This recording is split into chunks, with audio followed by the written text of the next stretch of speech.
네, 지난번에는 재물의 흐름에 대해서 우리가 이제 그 대담을 나눠봤는데 오늘은 그 법칙에 대해서 좀 말씀을 나눠볼까 합니다. 지난주에 이제 법칙에 대해서 많이 말씀을 하셨는데 구체적으로 어떤 법칙들이 있는 건지 한번 말씀을 좀 해주시죠.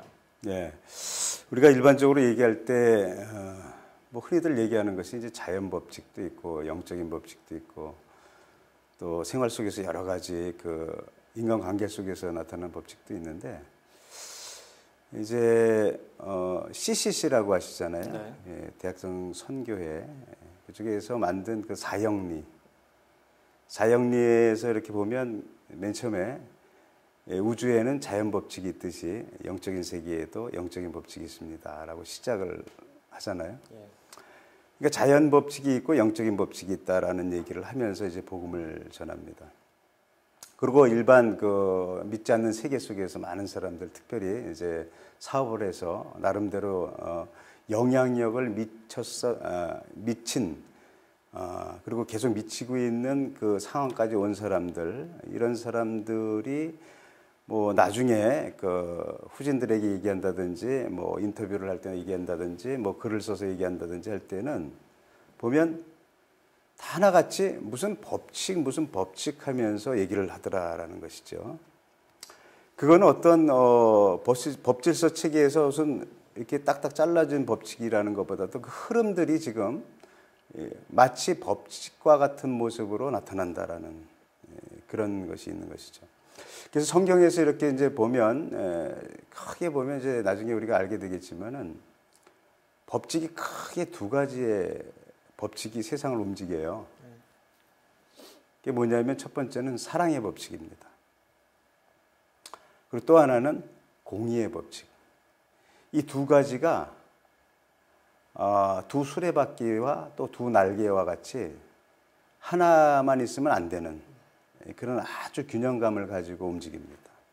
그리고 이 사랑의 법칙과 공의의 법칙이 공이 잘 적용이 될 때 굉장한 하나님의 역사가 일어납니다. 왜냐하면 하나님의 속성이 사랑과 그 공이기 때문에 그렇다라는 거예요. 네.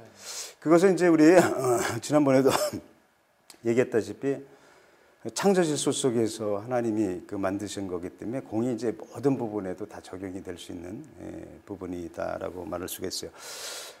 그리고 이제 이 법칙을 얘기할 때 우리가 빼놓지 않고 꼭 말씀을 좀 드려야 될 부분들이 뭐냐면 창세기에 보면 그 창세기 1장에 창세전에 그 흑암이 깊음 위에 있다라는 그 얘기가 나옵니다. 그 흑암은 무엇을 의미하냐? 어두움과 무질서와 무지와 그 다음에 어떤 사람이 그 안 좋다 하는 부분들에 대한 모든 것의 집합제라고 볼 수가 있어요. 그런 상황에서 하나님께서 빛이 있으라라고 했을 때 하나님의 말씀이 나갈 때에 그것이 빛이 있으면서 어두움을 밝히고 어둠을 몰아내고 무질서가 질서로 잡히고 그다음에 무지가 또 빛이 비쳤으니까 좀 밝게 보여지고 이런 부분들로 이제 변화되거든요. 그걸 갖다 우리는 코스모스라고 얘기를 하죠. 그래서 카오스가 코스모스가 됐다라는 얘기를 좀 많이 들었죠. 예. 그러니까 이제 흑암이라는 부분은 바로 원문에 보면 이제 카오스죠. 그리고 하나님이 빛이 있으라 했을 때에 생겨진 이제 하나님의 법질서 체계 속에서 움직이는 세계가 바로 코스모스의 세계다. 그런데 실제적으로 우리의 지금 삶의 영역 속에서 우리의 삶의 영역 속에서 하나님의 말씀이 선포되어서 코스모스의 세계가 됐음에도 불구하고 우리의 삶은 마치 카오스와 같은 삶을 사는 경우가 굉장히 많다라는 거죠. 그래서 그 하나님의 법질서 체계로 다시 한번 하나님의 말씀이 선포되고 그렇게 순종하고 나갈 때는 그 삶이 코스모스로 바뀌고 또 갈 수 있다라는 것입니다. 질서가 있다는 거죠. 그렇죠. 그게 이제 법이에요. 법. 우리가 얘기할 때 보면 항상 법 이렇게 나오면 그 다음에 나오는 것이 질서입니다. 법과 질서. 그러니까 하나님은 질서의 하나님이다라고 얘기를 하잖아요.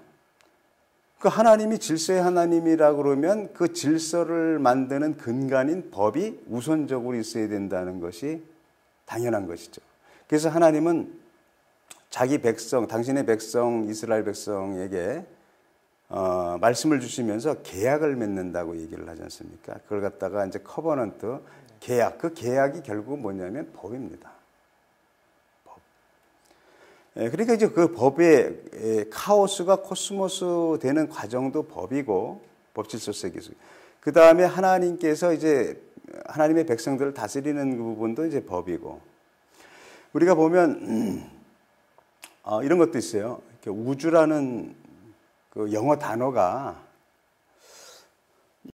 한 3가지 정도가 있더라고요, 보니까. 첫 번째 이제 유니버스가 있고, 그다음에 이제 주로 이제 우주 개발 이런 쪽으로 이제 많이 쓸 때에 쓰는 단어인 그 스페이스 이거를 많이 쓰죠. 그다음에 이제 코스모스를 쓰거든요. 근데 스페이스라든지 뭐 유니버스라는 것은 그 애초부터 창세기에서부터 나온다라든지 근본적인 부분으로 우주를 얘기하진 않아요. 유니버스라고 얘기할 때는 그 비록 우주지만은 지구에 한정돼서 이렇게 얘기할 때 나라와 나라 이런 부분들을 얘기할 때 주로 이제 많이 쓰고, 스페이스는 아까 얘기했던 것처럼 이제 우주 개발이라든지 과학 이런 부분을 할 때 이제 쓴다는 거죠. 그것을 이제 나중에 사람들이 이렇게 뭐 만들었다. 뭐 이제 물론 이제 그 코스모스도 사람들이 만든 거겠지만은, 그런데 그 맥이 다르다라는 거죠. 그 유니버스라든지 스페이스라는 거는 법이나 질서 자체가 없는 거예요, 어떤 면에서는. 하나님께서 애초부터 만들어 놓은 세계는 그 법과 질서로부터 시작되는 부분이기 때문에 이제 코스모스가 되고, 항상 하나님은 질서의 하나님이기 때문에 질서를 어기는, 그래서 법을 어기는 문제가 생기면 하나님이 굉장히 괴로워하면서 그 부분들을 이제 고쳐 가시려고 하고, 또 그걸 갖다가 이제 여러 방편을 통해서 이제 문제를 해결하려고 하는 그런 부분들이 나타난다는 거죠. 그래서 이제 이 법 얘기를 할 때 이제 우리가 꼭 기억해 둘 부분들이 있어요. 예전에 오랫동안 목회 사역을 아주 훌륭하게 하시고 이제 은퇴하시는 목사님께서 후배 목사님들에게 이제 그러니까 뭐 좋은 말씀을 한번 남기는 거예요. 아주 훌륭한 목사님이기 때문에 이제 후배들이 이분한테는 좀 배울 점이 있다 해가지고 말씀을 한번 들어보는 거죠. 아주 훌륭한 목회 사역을 했기 때문에 이제 그 우리 기독교 사역은 주로 이제 영적인 사역 아닙니까? 네. 이제 이런 부분들을 생각해 볼 때 이분의 얘기는 조금 각도가 달라요. 후배 목사님들, 영혼의 구원은 하나님의 은혜로 얻는 것이지만, 이 땅 위에서의 삶은, 그러니까 이 땅 위에서 형통과 불통은 심고 거두는 법칙에 따릅니다. 이것을 꼭 기억해야 합니다. 이런 얘기를 하거든요. 그러니까 영적인 부분만 얘기하는 것이 아니라 오히려 뒷부분을 강조하면서 꼭 기억하라고 얘기를 해요. 우리가 영적인 부분만 얘기를 하면 목사님들도 다 알기 때문에 그거는 꼭 기억할 필요가 없는 겁니다. 그런데 이 부분을 얘기하면서 여기에는 굉장한 하나님의 법질서 체계가 움직이니까 그걸 꼭 기억해라라는 그런 의미가 있는 거죠. 자기가 백전노장으로 목회 사역을 하면서 나름대로 깨닫고 배웠던 것에 대한 결론인 것이죠. 그런 부분들을 이제 말씀을 합니다. 그런데 이제 이거 아까 심고 거두는 법칙이라는 건 뭐 모르는 사람 없습니다. 이런 거와 같이 이 프린시플들이 때로는 움직일 수 없는 도그마와 같은 것들이 우리의 자연 세계뿐만 아니라 우리의 영적인 세계, 그리고 우리가 사람과 사람, 나라와 나라, 공동체와 공동체의 관계를 맺는 여러 가지 영역면에서 이 법과 질서 체계가 움직이고 있다는 것입니다. 이게 움직여요. 그렇기 때문에 이 법이라는 부분들에 대해서 어떤 법이라는 건 딱딱하다. 그리고 그런 법을 하나님께서 꼭 그렇게 하시는가라고 생각하지 않고 하나님은 이 우리를 다스리시고 세상을 다스리는 모든 부분에 있어서 하나님만이 가질 수 있는 법과 질서 체계가 반드시 있을 뿐만 아니라 만약에 그것이 없다 그러면 하나님의 정체성이 무너지는구나라고 생각해야 된다는 것이죠. 그래서 우리가 이제 이런 부분을 생각할 때 어떤 걸 한번 같이 생각해 볼 수가 있냐면 성경에 보면 우리나라 한글 성경에 보면 비밀이라는 말이 좀 많이 나와요. 비밀이라는 말이 많이 나오는데 근데 우리가 일반적으로 생각하는 비밀에는 일반적으로는 한 가지를 생각해요. 사람들은. 아, 이것은 감춰야 되겠다. 나만 알고 감춰야 되겠다라는, 알려주지 않아야 되겠다라는 그런 것만을 비밀로 생각한다 이거죠. 그것을 우리는 시크릿이라고 얘기를 합니다. 그런데 우리가 일반적으로 시크릿이다라는 그 얘기를 하는데 성경에서 나오는 비밀이라는 말의 영어로는 시크릿으로 나오는 게가 별로 없어요. 특별히 영어에도 시크릿이라고 표현됐을지라도 원문에 보면 그것이 우리가 일반적으로 얘기하는 시크릿으로 되어 있지를 않습니다. 그럼 뭐냐? 미스테리로 되어 있어요. 그러니까 시크릿이 아니라 미스테리로 되어 있는 것이 많아요. 거의가 그래요. 비밀이라는 말이 나왔을 때는 시크릿보다는 미스테리로 많이 나와 있더라. 그 얘기는 뭡니까? 미스테리가 뭡니까? 보여줘도 모른다는 겁니다. 알려줘도 모르는 거예요. 그러니까 성경에서 나오는 비밀은 사람들에게 알려줘도 사람들이 모르고 있더라는 거죠. 그러니까 하나님의 법이 다양한 모습으로 프린시플로 우리를 살리기 위하고 우리를 보호하기 위해서 우리를 인도하기 위해서 다양한 법칙들이 우리 세상 가운데 있는데 하나님이 그걸 너희들은 몰라야 된다라고 시크릿으로 감춰둔 것이 아니라 미스테리로 둔 것인데 미스테리 뒀다는 것보다도 그냥 알려주는 건데도 우리가 눈이 어두워서 지혜가 없고 또 영적으로 깨닫지 못한 것도 있고 여러 가지가 있어서 그걸 깨닫지 못하는 거죠. 그러니까 그 법을 법체계 그리고 질서체계 이런 것을 잘 모르는 거죠.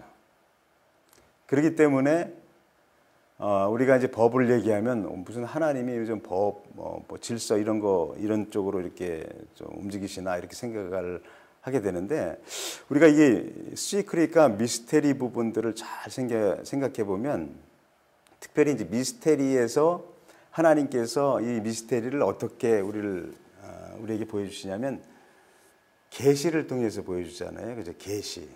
그래서 계시라는 거는 이렇게 벗긴다는 의미가 있지 않습니까? 그러니까 어떤 면에서 이런 거예요. 이 깜깜하면 아무것도 안 보이는 거죠. 그러니까 색깔도 모르겠고 뭐가 있는지도 모르겠고 근데 흑암이죠. 카오스입니다. 그러니까 이제 여기서 계시로 이렇게 빛을 쫙 비치니까 아 이게 이렇구나 이런 거구나라고 이렇게 보면서 벗겨지는 거죠. 그때 미스테리가 벗겨지면서 아 이런 법이 있었구나 이런 법으로 가시는구나 이런 법이었구나 이런 것을 알게 된다는 것이죠. 우리가 사람들이 많이 알게 되는 부분은 이제 농법의 원리가 이제 가장 근본적인 원리라고 이제 번성의 원리는 그런 얘기를 했지 않습니까? 그렇기 때문에 뭐 모르는 사람 없어요. 다 그리고 우리 주님 안에 있지 않는 사람들조차 여러 가지 뭐 살면서 뭐 여러 법칙들을 많이 발견한다 그러잖아요. 이제 그런 것이 있습니다. 그런데 이제 성경에는 그런 부분들에 대해서 구체적으로 나와 있는데 우리가 몰라서 그랬는데 이제 우리가 계시의 영을 받아서 이제 뭐 누가 이제 하나님이 갑자기 계시를 줘서 그런 것이 아니라 성경 말씀을 잘 묵상하고 거기서 좀 그걸 공부하고 깨닫게 되면 이제 눈이 이제 벗겨지는 거죠. 그럼 아 이게 이런 거구나라는 것을 알게 됨으로 인해서 하나님은 이렇게 하시는구나 해서 이제 우리 하나님의 법과 질서를 이제 찾을 수가 있다는 것이죠. 저는 이제 그런 부분에 대해서 이제 법이 하나님의 통치의 근간이다. 그리고 이제 보통 이제 우리가 이제 나중에 이제 하나님의 나라에 대해서도 이제 얘기하잖아요. 그러니까 어떤 나라가 있으면 그 나라를 통치하기 위해서는 법이 있거든요. 법이 있어요. 그리고 이제 우리가 가장 그 오래된 직업군 중에 몇 가지라고 이제 말하면 좀 그렇지만 물론 종교인이 가장 오래된 직업이래요. 그래요. 예. 왜냐하면 사람은 이제 영혼을 사모하는 마음을 하나님이 주셨기 때문에. 그리고 또 한 가지는 뭐냐면 이 법을 만들고 법을 집행하고 법에 관련된 부분을 직업으로 가지고 있는 사람이 오래됐답니다. 사람을 통치하기 위해서 그랬던 것 같아요. 사회 속에서. 그리고 또 한 가지는 오래된 것은 이제 이건 인간관계지만 이거는 의사가 좀 가장 또 오래된 직업이 있다라는 거죠. 이게 뭡니까? 이 몸도 하나님의 창조 질서 속에서 나름대로 자연 법칙에 의해서 질서를 가지고 움직이는 거잖아요. 그렇죠. 그러니까 이것에 질서, 법이 무너지고 질서가 무너질 때 병이 걸리는 거거든요. 그렇지 않습니까? 네. 그러니까 문제를 해결하는 그러한 접근으로 직업이 생기더라고요. 보면. 그렇잖아요. 보면 이렇게 우리가 솔루션 이렇게 얘기를 해도 어떤 부분에 막힌 부분이 있으면 그걸 해결하려고 직업이 생긴다니까. 그렇죠. 네. 비즈니스라는 것이 어느 것서부터 생겼습니까? 보면 물물교환서부터 생겼거든요. 그러니까 서로 필요한 것들을 서로 공급하기 위해서 생긴 거거든요. 비즈니스라는 게. 네. 그러니까 이제 이런 것들을 보면 이게 뭔가 모르게 질서가 잡히고 법이 있고 이렇다는 것을 알 수가 있어요. 그러니까 이제 몸도 이렇게 법에 떠나서 무질서해지는 부분을 바로 잡는 부분에 대해서 의사가 생기고, 그다음에 여기에서 사람과의 관계 속에서, 사회 속에서 만약에 그 법과 질서가 없으면 난장판이 되는 거죠. 그러니까 오래된 직업이 될 수밖에 없는 거죠. 근데 하나님은 애초부터 우리를 보호하고 인도하시기 위해서 그 법을 만드셨다라는 거죠. 자연 법칙과 영적인 법칙과 사회 법칙. 그래서 보면 성경에 보면 그 세 가지의 법칙이 나와요. 성경에 보면. 네. 우리가 구약 성경을 많이 읽다 보면 어떤 말씀이 자꾸 계속 반복되냐면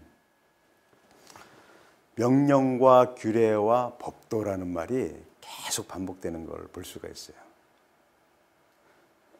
모세오경 특별히 보면 명령과 규례와 법도. 이게 뭐냐 이게. 이게 명령은 도덕법입니다. 도덕법. 그리고 규례는 종교법이에요. 그리고 법도는 사회법입니다.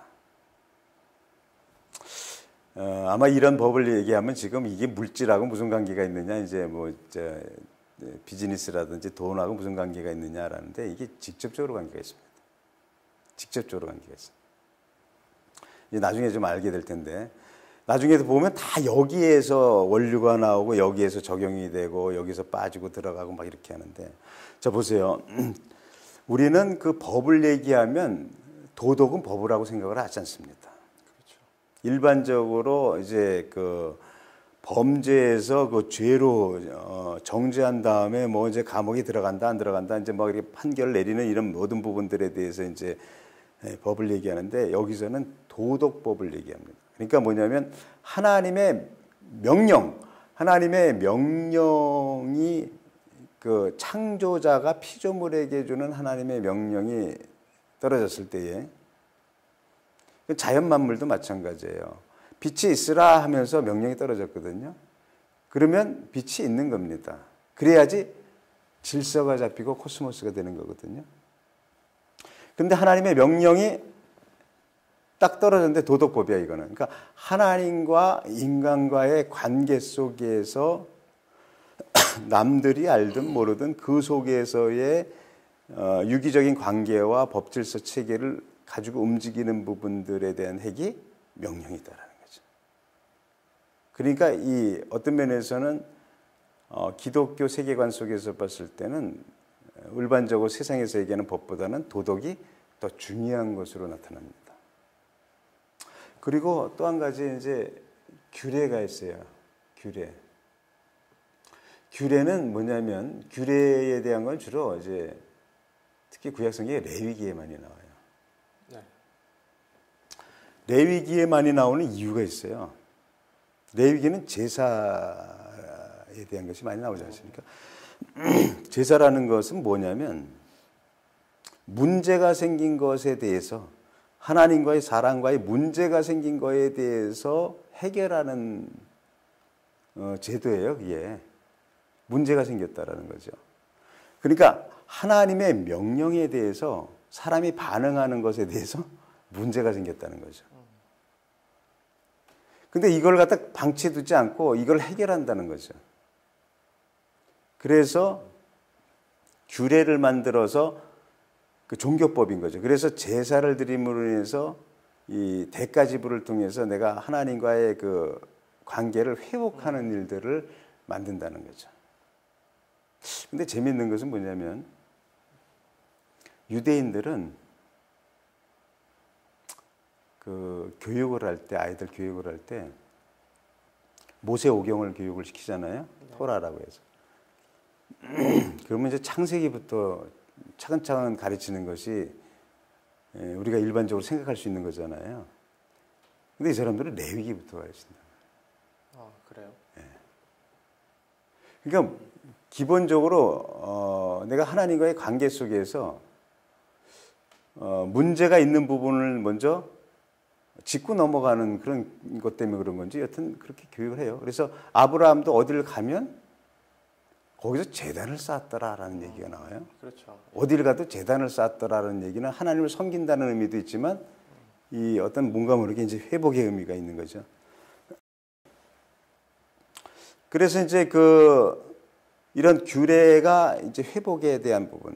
그래서 이제 여기에서 회복에 대한 부분도 이제 물질 문제에서 문제가 생겼을 때 회복하는 법이 있는 거예요. 여기에도. 그러니까 하나님의 법질서 체계에서 자기가 순종하지 못하고 자기도 임의대로 했을 때 생겨지는 문제들을 이제 규례에서 해결할 수 있는 방법들이 있다는 거죠. 아주 신기하죠, 이게? 네. 이런 게 있습니다. 그리고 이제 그 법도가 있잖아요, 법도. 이 법도는 뭐냐면 이게 사회법이에요, 사회법. 그러니까 한마디로 뭐냐면 사람과 사람, 나라와 나라, 공동체와 공동체에서 벌어지는 인간과의 관계 속에서 이어지는 모든 법을 사회법이라고 해요. 그러니까 하나님을 모르는 세계에서는 사회법만 있는 거예요. 그잖아요. 네, 그렇죠. 그러니까 명령과 규례는 없는 겁니다. 일반 하나님을 믿는 사람이 아닌 사람들은 명령과 규례는 없는 거예요. 그 사람들 입장에서는. 그냥 사회법만 있는 겁니다.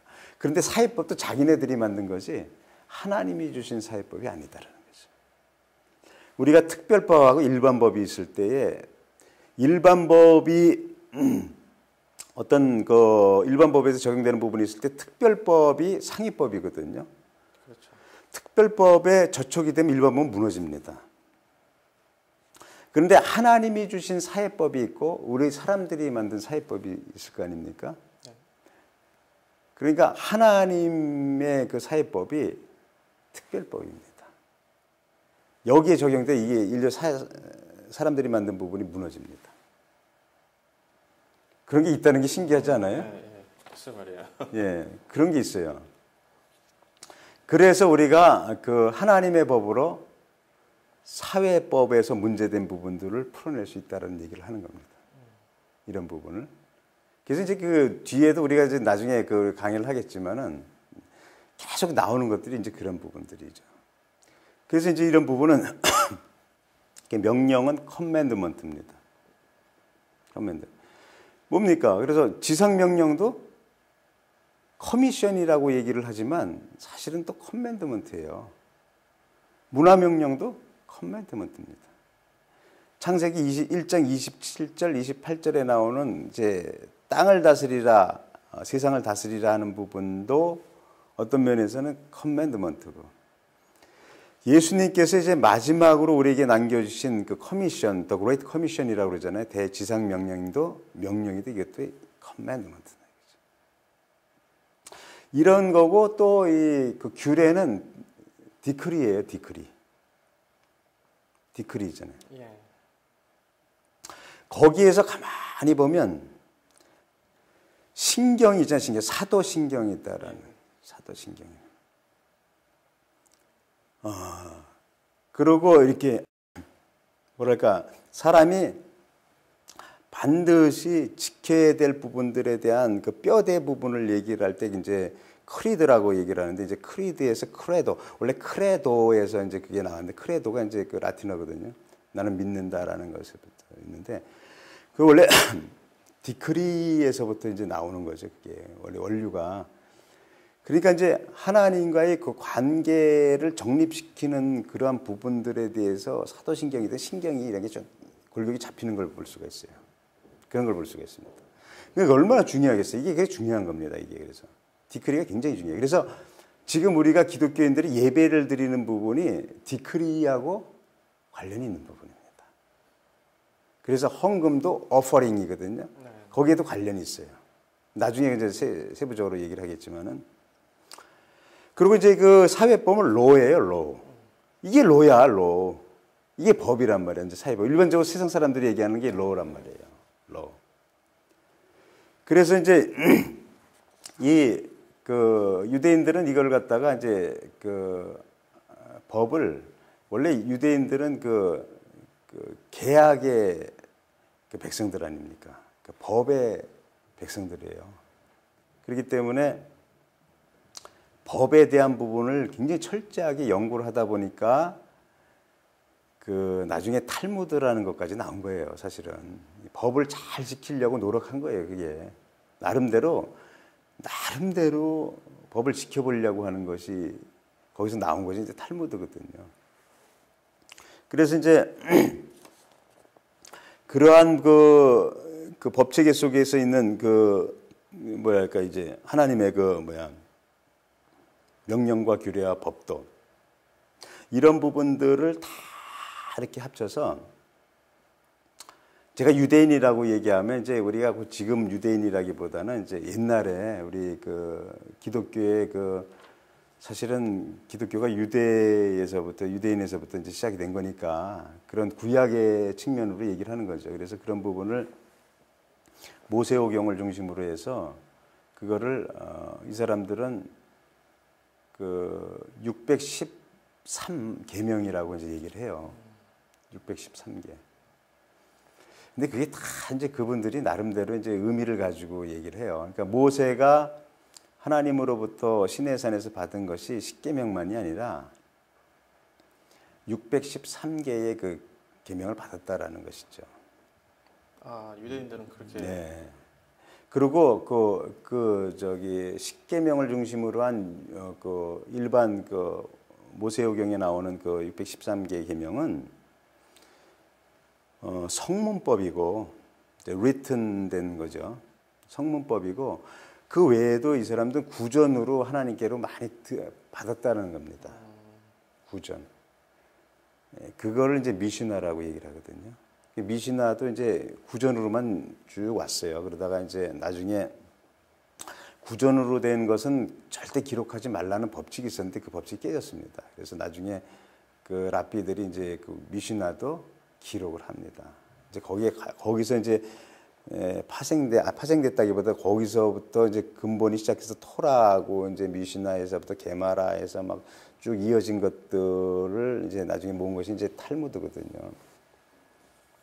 여튼 613개의 계명을 얘기하면서 철저하게 이런 부분들을 법으로 지킨다는 것이죠. 그거는 이제 뭐냐면 248 그것은 하라예요. 하라. 하라. 어떤 사람은 그걸 갖다가 죄라고 얘기를 하거든요. 그러니까 하라는 것을 안 하면 죄다라는 부분이 있다라는 거죠. 하라 부분이에요. 하나님께서 하라. 안 하면 죄다라는 부분. 예, 그거 613에서 248을 빼면 365거든요. 그 365가 뭐겠어요? 1년이네요. 예. 1년. 모르겠어요. 아마 이 사람들은 그 부분을 이제 맞춘 것 같기도 하고 뭔가 의미를 굉장히 부여를 했습니다. 하지 말라라는 겁니다. 하지 말라에 대한 부분이 365가지더라고요. 그러니까 사람들이 늘 해서는 안 된다라는 것을 생각하고 살아야 된다라는 하나님의 법칙 속에서는 그런 게 있다라는 것을 생각한다는 거죠. 네. 뭐 1번은 이날, 2번은 이날 이런 것이 아니라 이제 그런 생각 속에서. 근데 248이라는 건 또 사람의 그 뼈 마디 수가 248개랍니다. 지체의 수도 그렇고. 예. 그냥 묘하다는 거죠. 이게. 이제 그 구체적인 부분은 이제 그 세부적인 거는 이제 더 연구를 해봐야 되겠지만 그만큼 그 법 체계에 뚜렷한 그 가치관과 그런 걸 가지고 이제 움직이는데 그런 것 때문에 그렇다고 생각이 들지만은 여하튼 하나님의 말씀에 근거해서 나오는 그 법칙 체계들을 나름대로 지키려고 노력을 많이 했기 때문에 이제 나름대로 이제 결과도 좋은 것이다라고 생각을 해요. 근데 가만히 생각해 보세요. 그 사람들이 이제 만들어서 그런 건지 몰라도 우리 몸이 유기체잖아요. 248개의 그 마디가 법과 질서대로 움직이지 않으면 고장이 난다는 거죠. 그런 거예요. 하라고 그랬는데 얘가 안 해버리면 이 고장이 난다는 거죠. 예? 질서가 무너진다는 거죠. 마찬가지로 이제 그 하지 말라 하는 것도 하면 이제 병이 걸리는 이제 균이 들어온다는 거죠. 그런 거가 있는 거죠. 그래서 이제 그 이러한 그 성경적인 측면에서 이제 법 이런 부분 이제 제가 얘기했지 않습니까? 그런데 이제 자연적인 측면에서도 하나님께서 그 많은 그 법칙들을 그 두셨어요. 그래서 이제 아까 뭐 우리 그 목사님도 이제 심는 대로 거둔다 아주 흔히 많이 알려진 부분도 있지만 이제 뭐 희생의 법칙, 뭐 탕감의 법칙, 뭐 그다음에 뭐 굉장히 많아요. 이런 법칙들. 그런 이런 법칙들이 움직인다. 그것은 법칙이 움직이는 게 아니라 법칙은 가만히 있는데 우리가 법칙대로 가지 않으니까 이 법칙이 움직인다라는 거죠. 그러면 안 된다는 거죠. 그 법칙이 움직인다라고 했을 때는 법칙은 항상 우리가 움직일 때 항상 그곳에 있기 때문에 움직인다는 것도 볼 수가 있는 거죠. 그러니까 거기에 따라서 잘 그것을 지혜로 또 하나님 말씀을 연구함으로 인해서 그런 부분들을 적용할 때는 그 하나님이 주시는 그 형통을 경험할 수 있다라는 것을 말할 수가 있는 거죠. 지난번 재물의 흐름 편에서는 그 마지막 부분에 이제 하나님의 하나님 나라에 대해서 이제 많이 말씀을 하셨거든요. 그럼 구체적으로 이제 하나님 나라와 이 땅의 물질 간에 어떠한 관계가 있는 건지 거기에 대해서 좀 말씀을 좀 해주시기 바랍니다. 네. 우리가 이제 그 성경에 보면 특히 예수님께서 하나님 나라에 대한 얘기를 참 많이 했습니다. 네. 구약보다는 이제 신약에 많이 있어요. 그리고 또 많은 신학자들은 예수님이 그 하나님 나라의 운동을 하시러 오셨다라는 얘기를 합니다. 그 나라라는 것은 원래 이제 통치의 영역이거든요. 그렇기 때문에 법이 존재해야 하는 이유는 법이 어느 곳에 존재하느냐, 이제 국가가 있고 나라가 있어야지 법이 존재하거든요. 통치가 되는 영역이 있어야지 법이 필요한 거잖아요. 그렇죠. 그러니까 하나님 나라라는 그 개념을 우리가 확실히 알아야지 이제 하나님의 법도 거기에 맞춰서 이해를 할 수가 있는 거죠. 근데 이제 구약에서 이제 하나님 법 체계가 많이 나오고 신약에서는 하나님의 법이라는 얘기가 별로 안 나오니까 주로 법하면 이제 구약에서 주로 많이 있지 않습니까? 예, 율법을 많이 생각해요. 예. 근데 신약에서는 법을 얘기를 안 하는데 법을 얘기를 안 하느냐? 법을 얘기를 많이 해요. 그것을 어떤 식으로 표현하냐면 구약을 인용해서 해요. 그리고 예수님께서 말씀하시는 그런 부분을 보면 그것이 구약의 구체적인 그 성경 구절이 인용이 아닐지라도 그 구약 시대의 그 삶, 그리고 그 시대의 유대인들의 삶에 대한 모든 풍습과 그 유대인의 유전이라든지 그다음에 하나님 말씀에 근거한 부분에 근거해서 말씀을 하시지 그냥 갑자기 말씀하시는 게 아니에요. 비유를 드는 것도 다 그런 맥이거든요. 그래서 다 그런 부분이 있는데, 그래서 하나님 나라라는 말은 예수님께서 자주 하셨지만은 사실은 구약 시대에서부터 하나님 나라의 그 개념이 계속 있는 거예요. 왜냐하면 그 문화명령에서부터 그 다스리라라는 부분이 나오면 이제 하나님께서 통치하시는데 너희를 대리자로 세워서 통치하겠다라는 것이기 때문에 하나님 나라에 대한 그 저기가 있는 거죠. 그래서 이제 그 하나님 나라에 산다라는 것은 하나님의 통치 세계 속으로 들어온다는 건데,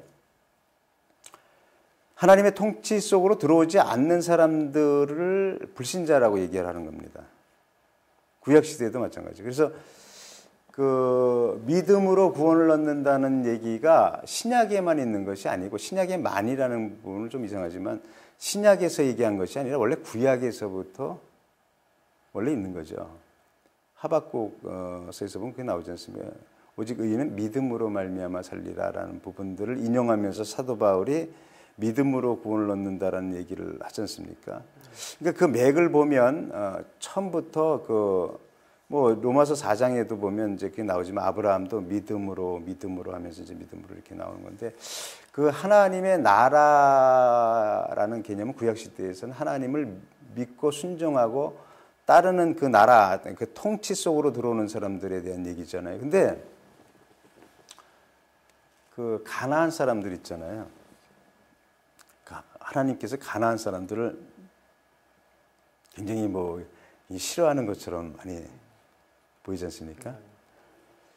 저 사람들은 뭐 그렇게 잘못했길래 그냥 완전히 가나안 사람들을 다 쓸어버리려고 그러나 하는. 구약에 이제 그 학자들도 얘기를 하지만 그쪽에 그 함의 자손들이거든요. 그 노아의 아들들. 거기 이제 니므롯도 나오고 이제 거기서 이제 바벨탑도 쌓고 이제 그런데 그 사람들은 하나님의 나라에 대해서 아주 정면으로 대적하는 사람들입니다. 하나님의 나라의 확장을, 하나님의 통치를 아주 그 정면으로 그냥 의도적으로 대적하는 사람들인 거예요. 그 사람들이. 그러니까 하나님의 통치를 안 받겠다는 거죠. 그러니까 바벨탑도 쌓고. 그래서 이제 계속 그쪽에 가나안 지역의 그 지역에서 계속 그 우상 숭배를 하면서 하는 부분들이 하나님을 대적하려고 하는 그러한 그 의도가 있어요. 그러니까 어느 학자는 그런 얘기까지 해요. 뭐라고 얘기하면 셈이 그 아버지 노아에게 은혜를 얻고 함은 뭐 잘못했는데 뭘 그렇게 잘못했다고 저주를 하고 그래가지고 그렇게 됐다. 그래서 하나님께서 그렇게 하셨다 그래가지고 그래서 거기에 대해서 굉장한 반발심을 가지고 이제 떠나서 아주 그냥 정면으로 대결하겠다라는 그런 마음을 품었다라고 얘기하는 사람도 있어요, 사실은. 그런데 이제 이 하나님의 나라라는 부분들을 얘기할 때 그것이 반드시 들어가요. 왜 그러냐면 이제 가나안 쪽에 있는 사람들은 하나님 나라의 통치 영역에서 벗어났기 때문에 이제 말 그대로 신도 자기네들이 만들고 이제 문화명령 속에서는 모든 만물을 다스리라고 그랬는데 이제 그 창조주를 섬기는 게 아니라 다스리라고 하는 존재의 다스림을 받으려고 하는 그 우상을 섬기기 시작하는 그런 부분 들어오죠. 근데 그것이 뭐냐면 어떤 부분으로 이제 나중에 나타나냐면 그것이 이 땅 위에서 그 부요한 그 삶을 살기 위한 그 발버둥의 그런 것으로 나타나요. 그걸 어떻게 알 수 있냐면 이제 재물 관계에 대해서 우리가 얘기하는 거니까. 그러니까 여기서 이제 그러한 그 하나님을 대적하고 하나님 나라에 벗어난 사람들이 그 나름대로의 그 영역을 구축하면서 살려고 하는 사람들을 돕는 자가 누구냐는 거죠. 애초부터 하나님의 법에서 떨어져 나간 사단의 세력들이 이 사람들을 잡는 거죠. 그 사단의 세력도 하나님의 법에서 떨어져 나간 사람들이거든요. 하나님 나라의 통치를 안 받겠다는 거잖아요.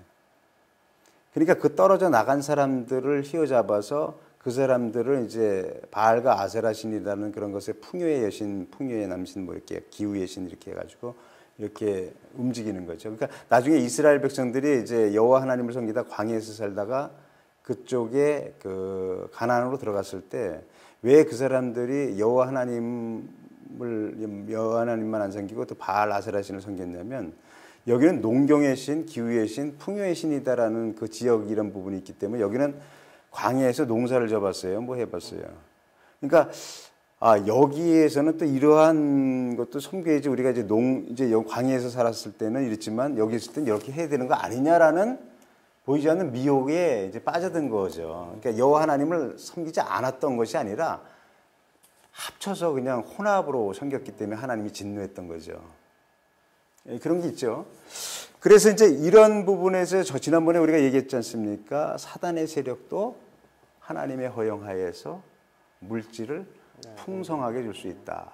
그러니까 그쪽에 이제 그렇게 대적해도 된다는 것이죠. 그런 부분으로 갔죠. 그래서 이제 이 하나님의 나라의 통치 이런 부분들은 하나님의 법으로 통치를 하는데 하나님 말씀으로 통치하는데 이 말씀에서 벗어나는 그 일들이 있을 때에 마치 하나님 나라에서 벗어난 사람들과 같은 아픔을 경험하는 이런 부분들이 그리스도인들에게 있는 거죠. 그래서 이제 예를 들어서 이런 게 있어요. 이거는 좀 다른 얘기지만 나중에도 이제 자세히 하겠지만은 우리가 그리스도인 중에 11조를 잘 내시는 분이 있어요. 네. 보통 이렇게 뭐 중직자들이나 이런 사람들은 뭐 잘 내지 않습니까? 잘 내는데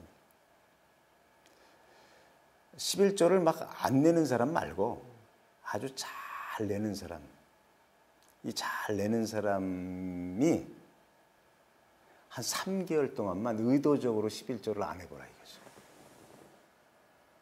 의도적으로 안 해보라 이거죠. 어떻게 해야 되나?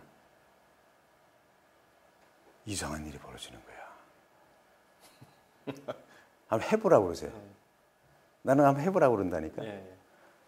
이상한 일이 벌어지는 거야. 구체적인 예가 있을 것 같은데. 아니 뭐 그런 얘기는 뭐 이제 나중에 우리 헌금 얘기할 때 합시다. 그거는 이제 굉장히 많이 여기서 뻥 저기서 뻥 하는 거예요. 막. 그러니까 우리가 어떤 걸 알 수가 있냐면 평범한 것이 은혜다라는 것을 알 수가 있어요. 예? 그런데 하나님께 11절 드리면 때로는 이제 뭐 부담도 되고 막 이런 부분도 있지만은 이것이 지속적으로 나를 번성케 하고 나를 살게 하고 이런 부분으로 작용하고 있는 하나님의 법이라는 부분들을 사람들이 놓친다는 거죠. 그러니까 하나님의 법을 제대로 이렇게 잘 따를 때는 평범하단 말이야. 그러니까 아무 은혜도 없는 것 같다라는 거죠. 근데 좀 떠나보라 이거지. 한 3개월만 떠나보라 이거지.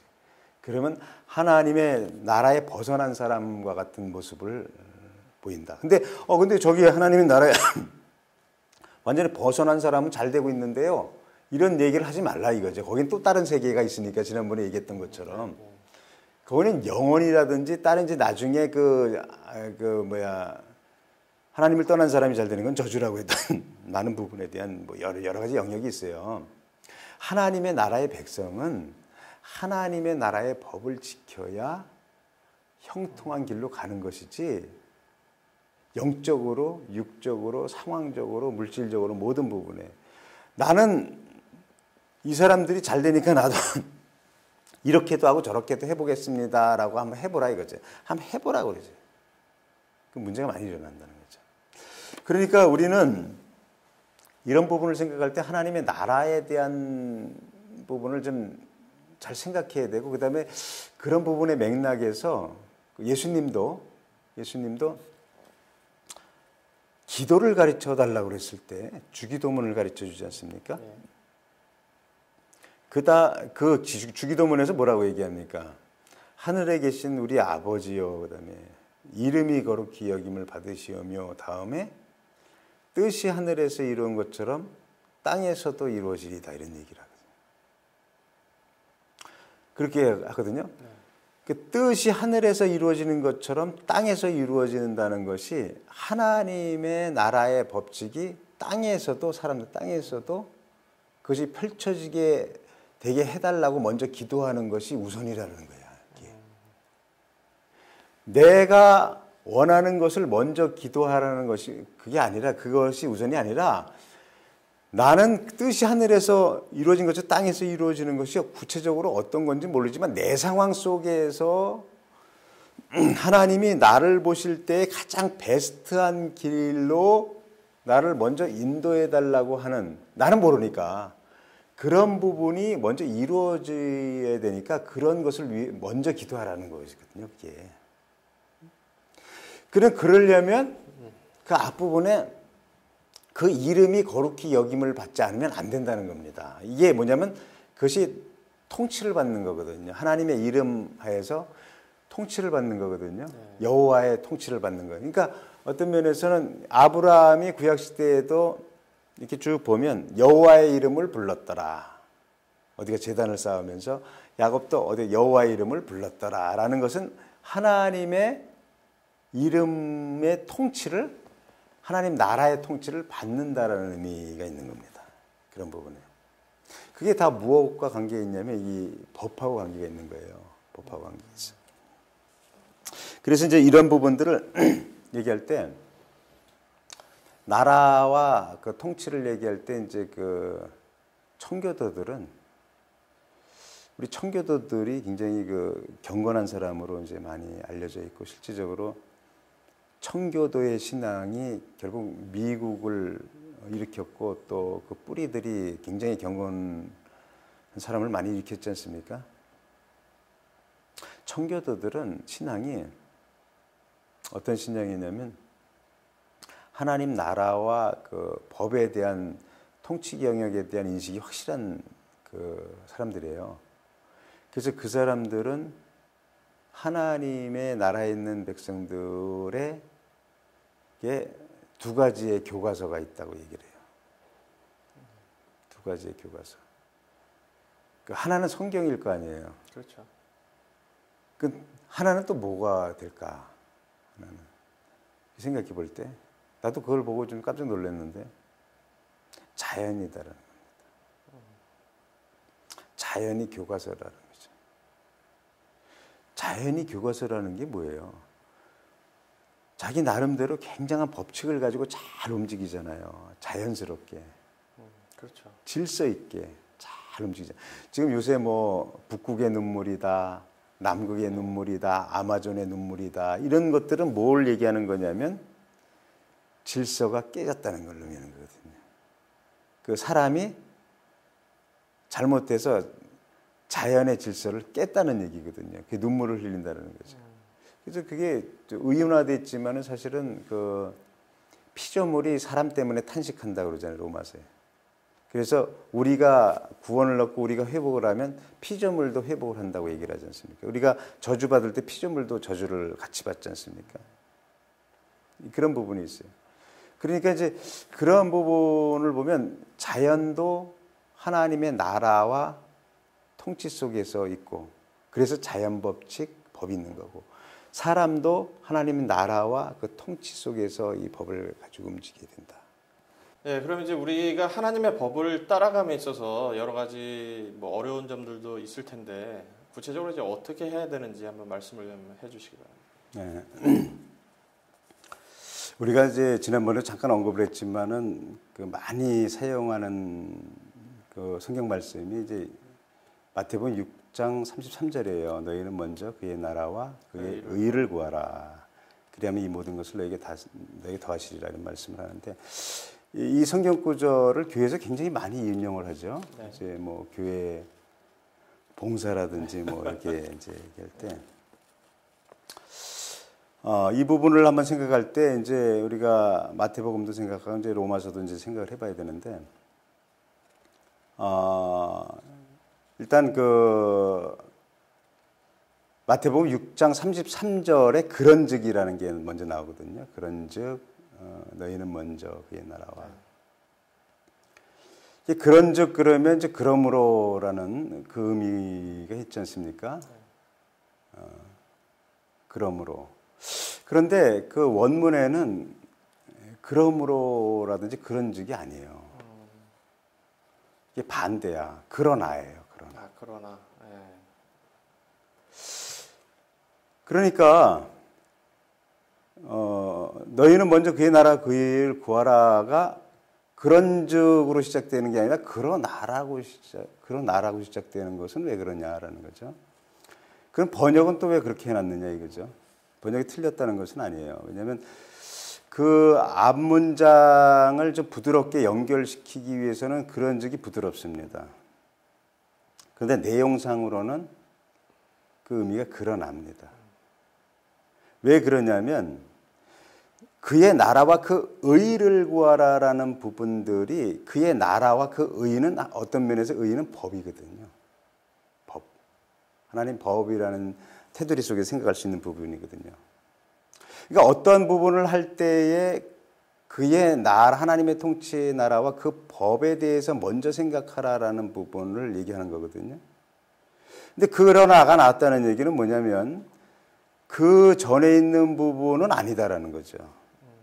그죠? 그 전에 있는 내용이 뭐냐면 이방인들은 이러한 식으로 한다라는 얘기가 나왔어요. 무엇을 먹을까, 무엇을 입을까, 무엇을 마실까 이렇게 쭉 나오면서 이방인들은 다 이런 식으로 한다. 이렇게 구한다. 그러나 너희는 그렇게 하지 말라는 뜻이거든. 반대로 하라거든요. 너희는 무엇을 먹을까, 무엇을 마실까, 무엇을 입을까라는 일이 생겼을 때 그쪽으로 초점을 맞춰서 움직이지 말고 너희는 하나님의 나라의 백성이니까 하나님의 나라에서는 이럴 때는 어떠한 법을 가지고 먼저 해야지 되는가 이런 쪽으로 먼저 생각하라는 거죠. 그런 쪽으로 이제 얘기를 하는 거거든요. 그래서 이제 그 의도 이제 법 테두리 속에서 있는 거지만 사실은 그 내용도 이제 자세히 보면 이런 거예요. 사람들은 내일 무엇을 먹을까, 무엇을 입을까라는 아주 절박한 상황 속에서 거기에 처해 있을 때는 그쪽 측면으로만 빨리 그걸 얻으려고 하는 측면 쪽으로만 자꾸 접근해 간다는 거죠. 세상은 이방인들은 그런 쪽으로 간다 이거죠. 무엇이 필요해서 얻으려고 하고 막 아주 굉장히 그 긴박한 상황이라 그러면 그쪽 방향으로 막 그 생각이 있고 몸이 따라가고 뭐 이렇게 움직인다라는 거죠. 그러나 너희는 그렇게 하지 말라 이거죠. 그러니까 이제 사렙다 가부의 그 사건을 예로 들을 수가 있는 거예요. 사렙다 가부가 그 가뭄이 들어서 이제 자기 아들하고 그 밀가루 한 줌과 기름 조금 해가지고 마지막 그 음식을 먹으려고 하고 있을 때 엘리야가 왔거든요. 하나님이 보내셔서. 근데 엘리야가 이렇게 얘기를 하는 거죠. 먼저 그걸 가지고 나에게 먹을 것을 갖다 준 다음에 그 다음에 너희가 먹어라. 그럼 먹을 게 얼마 있어 그게 이제 마지막이라고 그러는데 그럼 엘리야는 하나님의 사람이 왜 그래? 예? 근데 거기도 먼저 이걸 가지고 가서 만들어서 나에게 주고 나를 먹게 한다면 너희 먹어라. 이게 의아해하지 않았나요? 그렇죠. 예, 그거 좀 이상해요. 예. 그랬는데 하나님은 또 뭐라고 말씀하시냐면 너는 저기 그 사렙다 가부한테 가라고 얘기를 해. 그러면서 그 사렙다 가부가 너를 가뭄이 끝날 때까지 먹여 살릴 것이다라고 얘기를 해요. 웃기는 거죠. 이 사람은 마지막인데 엘리야가 먹여 살린다 그러면 뭐 얘기가 되잖아요. 하나님의 저기로. 근데 이 사람이 먹여 살린대요. 그게 하나님의 법입니다. 하나님의 나라의 통치 영역이에요. 그게 희한한 거죠. 그게 뭐냐면 이거를 사렙다 가부가 하나님의 사람인 줄 알고 자기가 그대로 순종을 하거든요. 그래서 자기네 먹을 게 남았는지 안 남았는지 몰라. 그런데 그걸 하고 나니까 밀가루통하고 기름병에 계속 밀가루와 기름이 솟아나서 가뭄이 끝날 때까지 그것이 솟아났다고 얘기를 하거든요. 뭐 기적이라고 얘기를 하잖아요, 일반적으로. 기적이죠, 뭐 기적인데.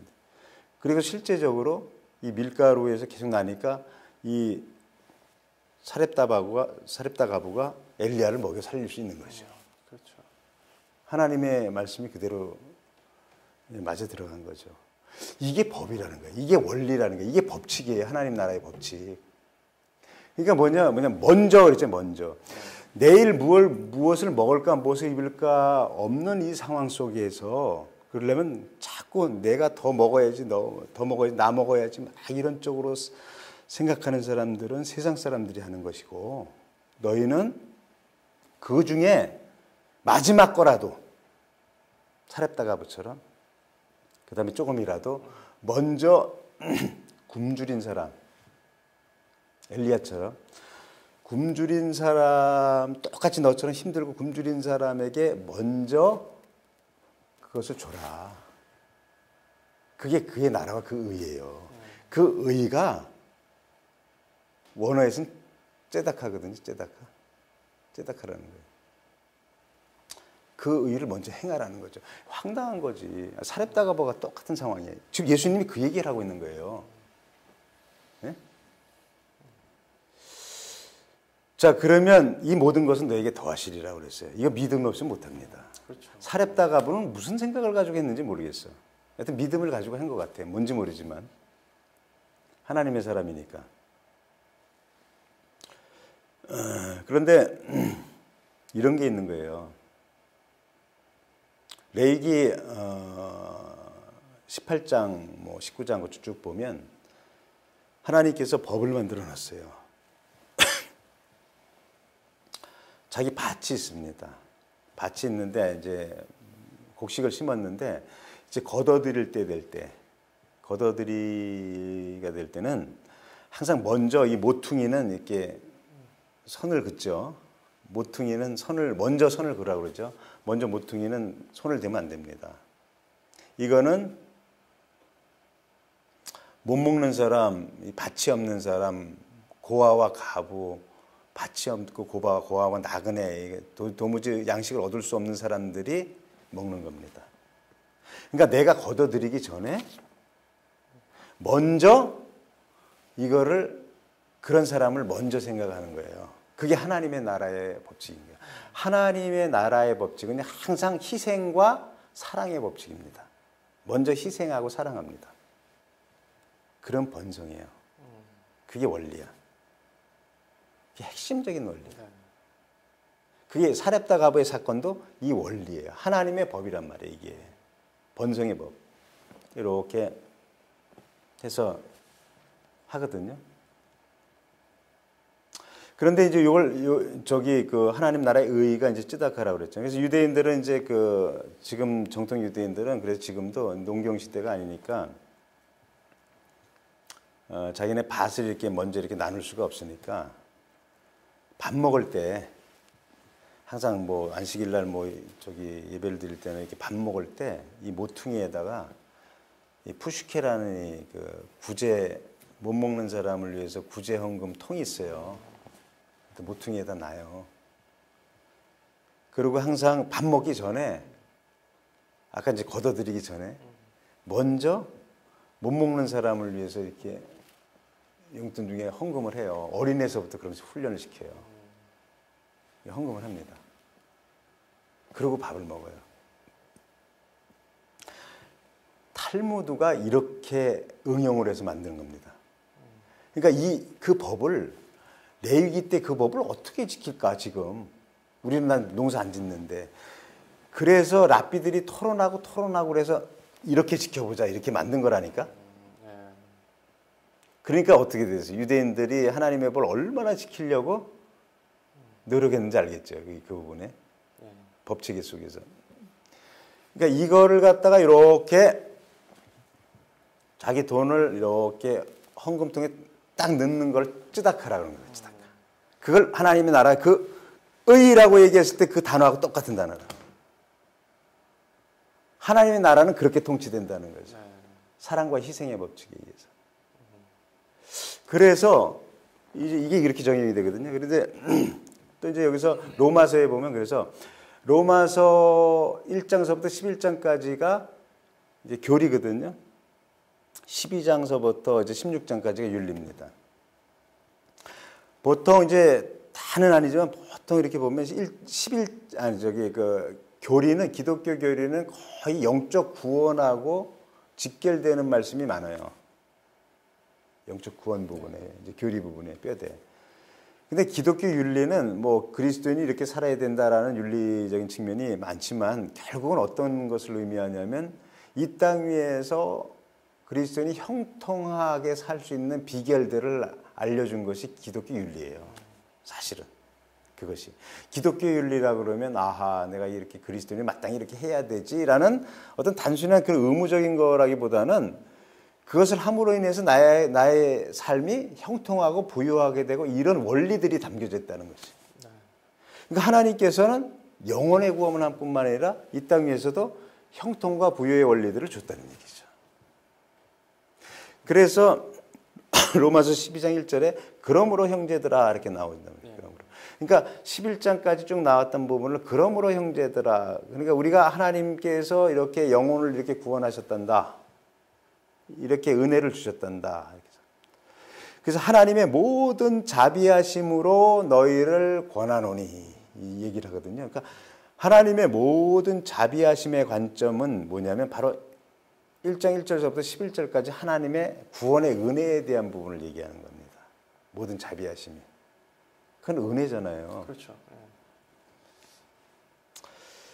그걸 권하노니 너희 몸을 하나님이 기뻐하시는 거룩한 산제사로 드리라라는 living sacrifice. 살아있는 제물. 옛날에는 동물이 죽었잖아요. dead sacrifice거든요. 근데 지금은 living sacrifice라고 합니다. 이 얘기는 뭐가 들어가는 거예요, 또? sacrifice가 들어가는 거야. 희생이 들어가야 된다는 거야. 그러면 어떻게 된다고요? 번성이 이루어진다는 거예요. 희생이 들어가. 너희 몸을 하나님 기뻐하는 거룩한 산제로 드리라니 너희들을 영적 예배니라. 이제 물론 이제 영적으로 예배 드리는 부분에 대해서는 또 이제 여기에 대해서 얘기할 것이 많지만 이제 예배에 대한 부분이기 때문에 그건 이제 내가 이건 얘기하는 게 아니고 이제 물질 부분이기 때문에. 그래서 12장 2절에 그런 거예요. 너희는 이 세대를 본받지 말라는 얘기죠. 이 세대를 본받지 말고 마음을 새롭게 함으로 변화를 받아. 이런 얘기가 나오거든요. 그러니까 여기에 재밌어요. 이제 폼을 얘기해요. 영어 성경에 보면 이제 폼을 얘기하거든요. 폼, F-O-R-M, 폼이. 자, 너희 폼을 어떻게 잡아야 되냐면 conform to the pattern of the world. 이렇게.